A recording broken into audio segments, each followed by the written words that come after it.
website where we can get that information and distribute it to the community such as that?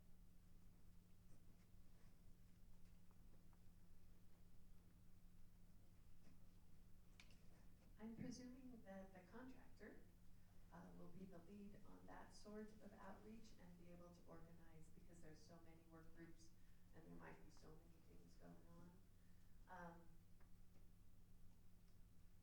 We, as the resource work group for the couple of meetings we had in Socorro, we just sent out emails to folks that we knew, and the work group and asked if they'd like to come along.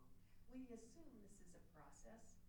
It's a getting to know process, and it's a finding out process and that. So I don't think one meeting or one event is going to do it all. So I think there's a number of opportunities, but I'm assuming that the contractor would be the lead in organizing and advertising those events and opportunities. Commissioner Boyd. Thank you, Mr. Chairman. Yes, Gina, I think that is a good assumption, and that's something that we're really wanting our contractor to be able to pull the work groups together and also provide a good conduit for communication for all of these different aspects.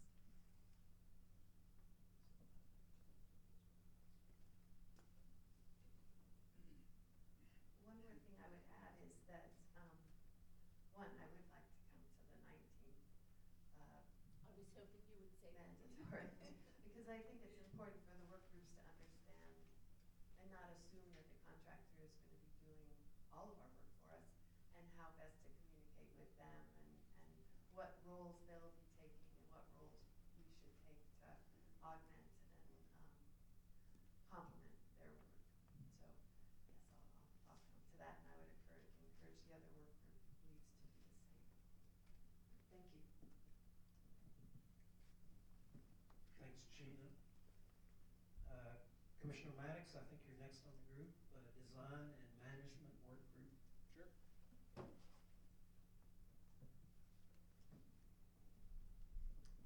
Yeah, so between now and the last meeting we held, the most productive thing we figured we could do was to distribute the RFP to everyone in the work group before this meeting. Everyone looked over it.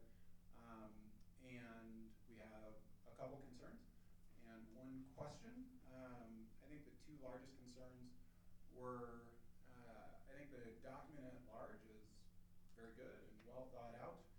Ultimately, the contractor will be picked according to this rubric, which is page 13 to 15 or something like that.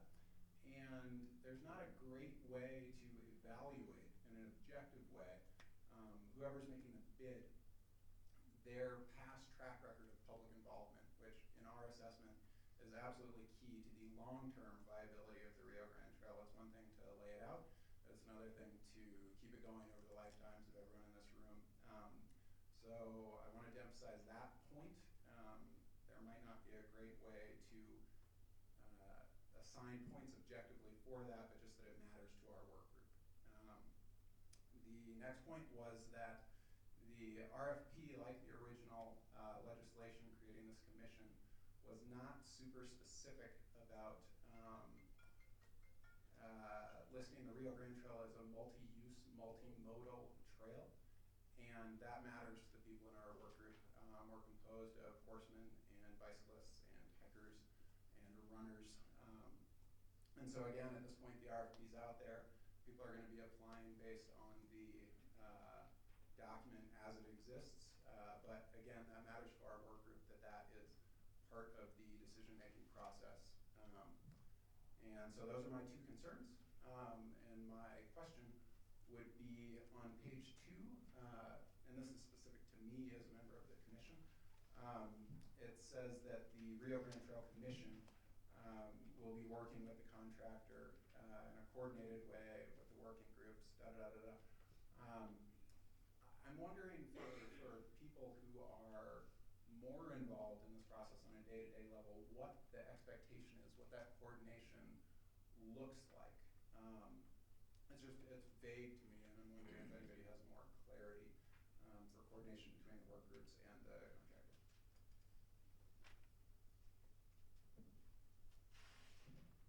I think we can let Commissioner Tafoya take a shot at answering that one. Commissioner, thanks for your comments as well. In terms of the concerns that you have with regards to RFP itself and ensuring that, you know, some of these different pieces are addressed adequately, I would encourage you to be involved in the proposal evaluation work group. I think that the way that the state issues these RFPs, there are certain guidelines that we need to follow in terms of trying to come up with an evaluation system and points and that kind of thing. But as Judy mentioned too, there's a certain amount of subjectivity to these as well. And so that's why it's going to be really important that our group that evaluates these proposals is comprised of a lot of different people with different viewpoints. So I would certainly encourage you to be involved in that. So the second question that you have, I think that, I'm sorry, remind me what it was again. Just if there's a vision out there for what coordination between Oh, okay. the contractor and Right. the work groups. Thank you. So the coordination between the different work groups and our contractor, I'll be honest with you, Commissioner, I'm not exactly sure what that's going to look like. I think that it's going to be really important what this contractor looks like, if it's one contractor with subcontractors, and how that communication is going to work. So I think also, it's going to be very important in terms of once we actually assign this contract to somebody, to have a very clear scope of how we are going to be communicating, how they're going to be communicating with us, with the commission, you know, on a quarterly basis, providing reporting, but communicating with the work groups, and then also with everybody else. So I think, you know, we're just going to have to work through that, and if you have some thoughts with regard to that, we'd love to hear them. Are there any other questions? Yes.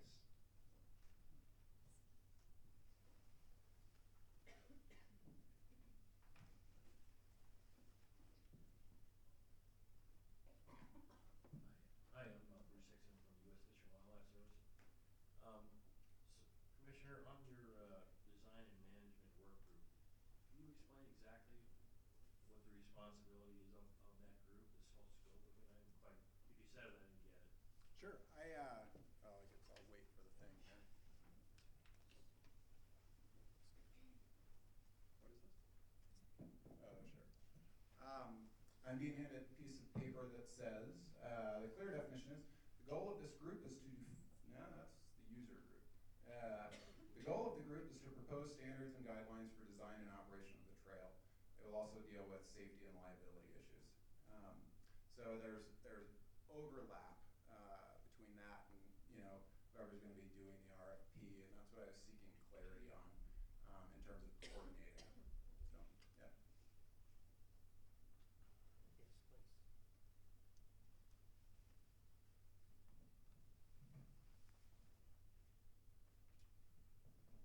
Hi, I'm Elizabeth Sherry, and I would like to just put in a good word about the work group, that the design and management, he's got a very active email. I'm a member of the group. He's also been giving us resources and books to read. One of them is Rails to Trails, and it's been a really interesting experience, and it is very focused. For example, things like what you put on the trail, you put pressure rock, you put something else, whatever. But so I just wanted to give just a little bit of a perk for the design and management. Thanks.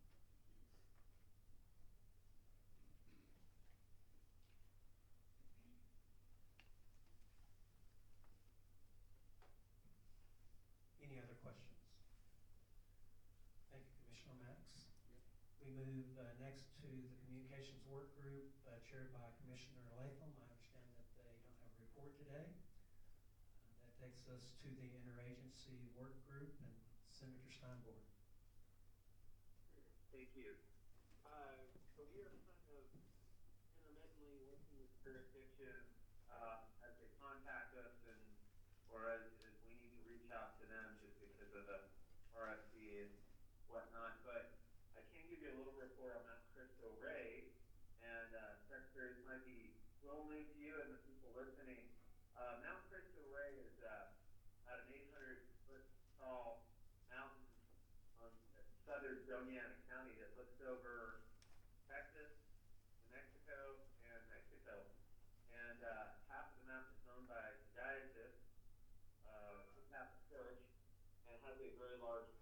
statue of Christ on top of it that was built in the 30s. And then the other part of the mountain is owned by a nonprofit group, including 200 acres at the base of it, that has trails, and it's got about a 4.5 mile trail, and it has some unique paleontological resources of dinosaur tracks, I understand it. And so it's managed by a group called Insights El Paso, who's managed it for quite a while and actually owns that part of it. And Insights El Paso contacted the Rio Grande Trail Commission and presented to us a year ago about that potentially being a southern terminus of the Rio Grande Trail. And also furthermore that they were interested in that property, 200 acres, being purchased and maybe even donated to the state of New Mexico. So of course that got our attention, and that legislative session last year, myself and Senator Cisneros co-sponsored a bill to urge our appropriate state agencies, including your department and state parks and others, to have a conversation about that property and look at its inclusion in the Rio Grande Trail, but also opportunities for the state of New Mexico to play a role in the future of this property. So I'm talking to Director Tafoya. We are going to be having a conversation very soon in the next few days with Insight, and also hopefully in the not too distant future we're going to have a site visit with them as well, and that's being planned. So just wanted to apprise everybody of that. That is moving forward, and Insight, we've had a conversation very recently, and they're very excited for the discussion. And it is just a discussion, but I think it's potentially a very unique opportunity for the state of New Mexico to look at different options, and they've kind of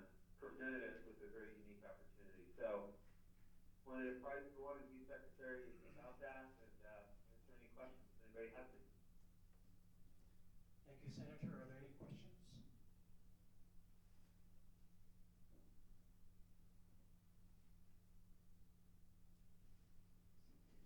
Good. And that's all I have from our report today.